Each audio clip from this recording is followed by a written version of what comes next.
Orang yang bahagia sama hidupnya sendiri itu nggak bakal pernah nyakitin orang lain. Jadi kalau misalkan lu tuh disakitin ataupun diserang orang gitu ya, dijatohin, diomongin di belakang, itu tandanya orang tersebut itu nggak bahagia sama hidupnya.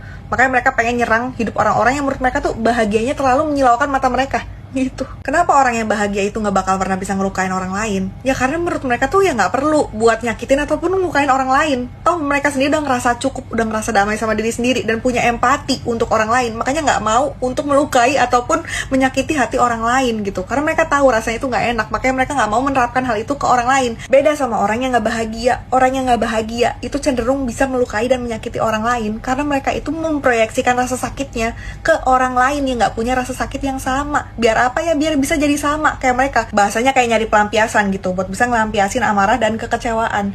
Karena bagi orang-orang yang gak bahagia ya, dengan menyakiti dan melukai orang lain, itu merupakan cara mereka untuk bisa sembuh. Karena dengan menyakiti dan melukai orang lain itulah mereka itu jadi bisa ngerasa sedikit jauh lebih baik dan jauh lebih kuat. Karena mereka berhasil membuat orang lain itu jadi bisa punya rasa sakit dan luka yang sama seperti yang mereka punya gitu. Jadi istilahnya kayak ya udah, kalau gue nggak bahagia, gue juga pasti bakal bikin lu tuh jadi nggak bahagia juga, biar lu jadi sama kayak gue, sama-sama nggak bahagia gitu. Makanya orang yang nggak bahagia itu pasti cenderung bisa nyakitin dan melukain orang lain. Sedangkan orang yang berbahagia itu nggak akan pernah bisa dan mau untuk menyakiti maupun melukai orang lain gitu, besties. Terima kasih, bye.